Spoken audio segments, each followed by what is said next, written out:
Tymon Kolasiński has broken what will likely be the last ever 10-second barrier on 5x5.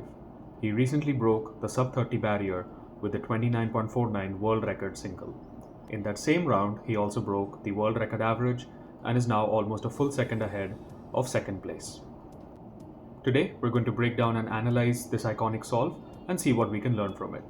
The entire written reconstruction is available in the description. So on this solve, Tymon starts with white on top and green in front, and he's going to go for the yellow center first. So on yellow, you can see that you have a couple of 1x2s already made, but he doesn't really connect these to make a 2x2. Instead, he's going to turn this and this into a 1x3 while setting up the next 1x3 in a very good fashion. So starting in this orientation, he does a D2, and now you can bring this plus center down to connect here, but he actually does a U first, so that when he does white R prime, this gets made, but also now this X center is nicely aligned with this 1x2.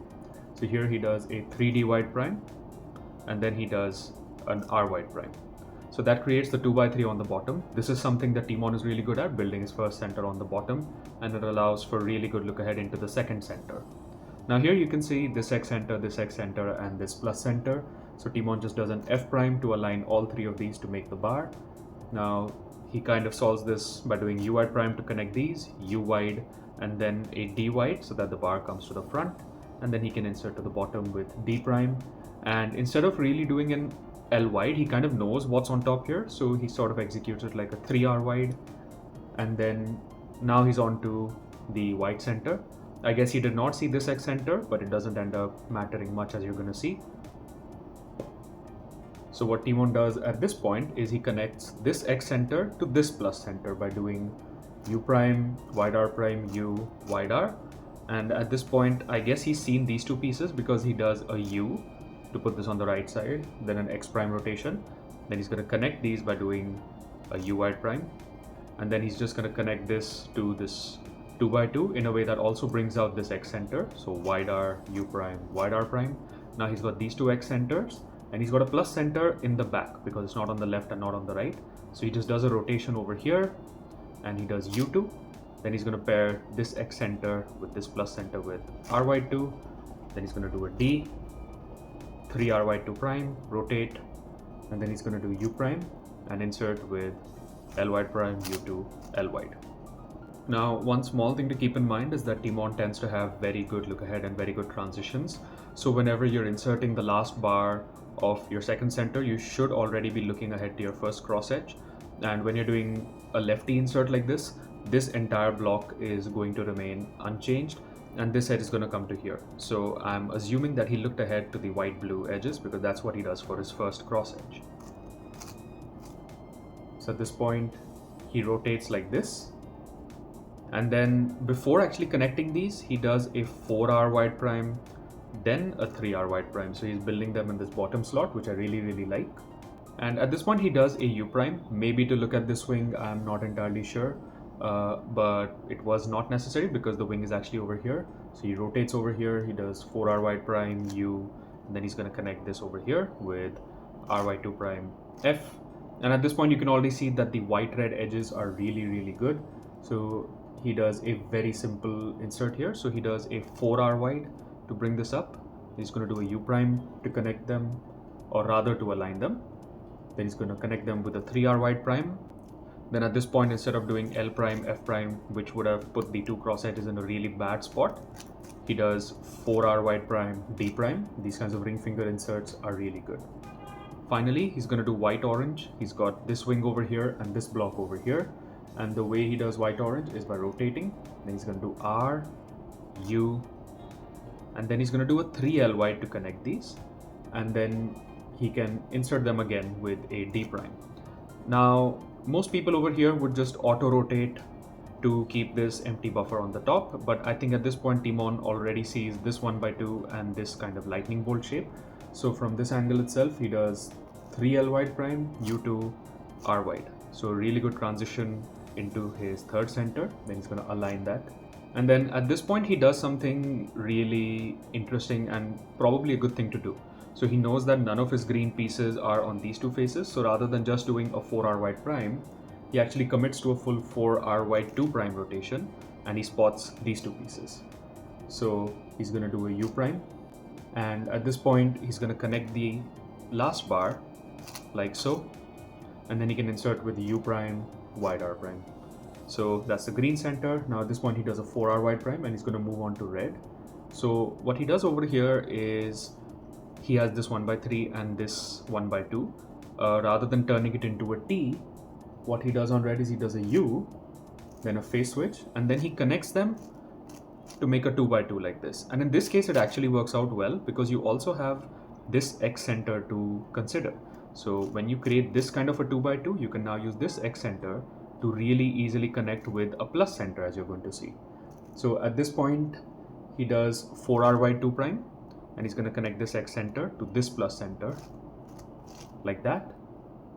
Then he's going to put these bars on the left, and now he's going to align this one with a U so that it pairs up nicely with this 1/2, and he can insert it just like that.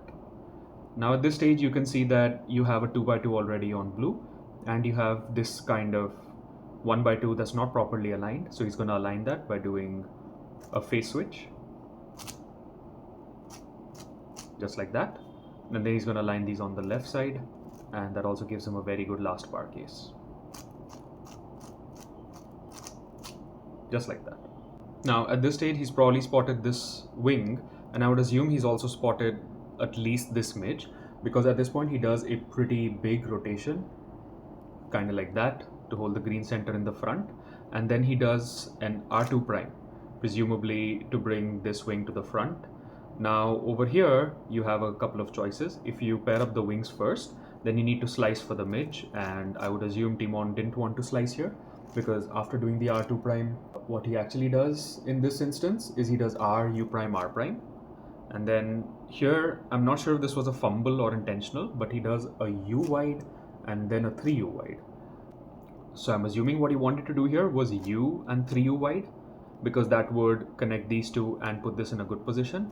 But even if it's a fumble, it doesn't really change anything. Then he connects these, and over here, rather than connecting them with the U wide, he actually does kind of a slice over here for these two bottom layers. I don't know how he does that. I find that to be a very difficult finger trick, but here it's beneficial because if you do a U wide, you do need to do a 4U wide prime before you can insert the cross edge. But if you do a slice like this, it's kind of already in the correct position. And so he inserts with R, U prime, R2 prime. Now one thing to keep in mind about this trigger is that it doesn't move these three edges. And so this trigger for inserting makes it really easy to look ahead to whatever first edge you want to do. And over here you've got a yellow-red block, which is really nice, but you can also see all of the yellow oranges over here, and that's what Tymon ends up going for first. So he does R, U prime, R2 prime. Then he's going to insert this yellow block, insert this yellow block, and then here he does kind of like a U prime 3D wide, and I'm assuming the reason he does that is because he wanted to look ahead to whether this was the red wing in the back or not, and now he's got that confirmation. So here he does a 4D wide prime, because if you insert yellow red from this angle you would have to do a hedge, and typically in the middle four edges Tymon doesn't do a hedge, so what he does is that, and then he's going to do L prime U L D wide to build that. And I'm assuming he looked ahead to this as well, because what he does over here is he also solves the orange and green edges, L prime U L D wide, and then he's going to insert that to the top.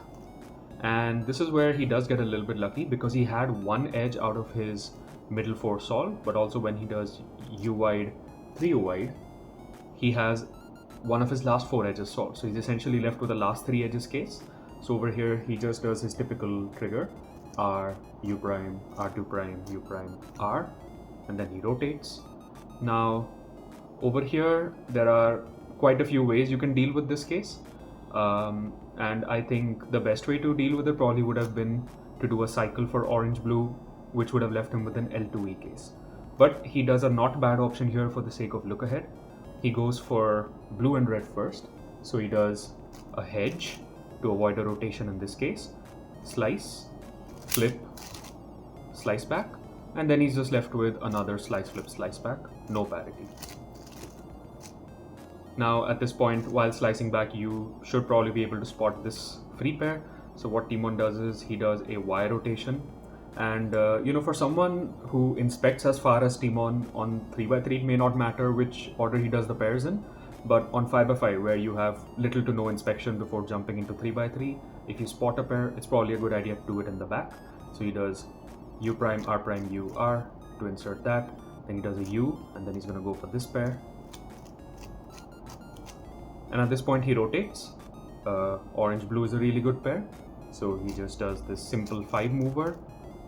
And then at this point he has a ZVLS case. This one is pretty intuitive. You just want to orient this edge by doing a hedge, U prime, and then this pair. And then he has this pi ZB. I of course do not know the majority of pi ZB, so I'm just going to read the alg from the reconstruction. So he does a U prime, and the alg goes like this.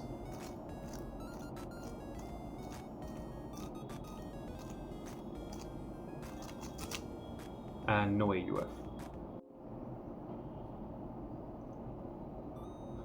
So that concludes the reconstruction of this incredible 29-second 5x5 solve by Tymon. Once again, congrats to him for breaking this barrier. And if you guys have any comments or feedback, please do let me know. This is my first time making a big cube reconstruction video, so any feedback would be appreciated. And I'll see you guys in the next one. Take care.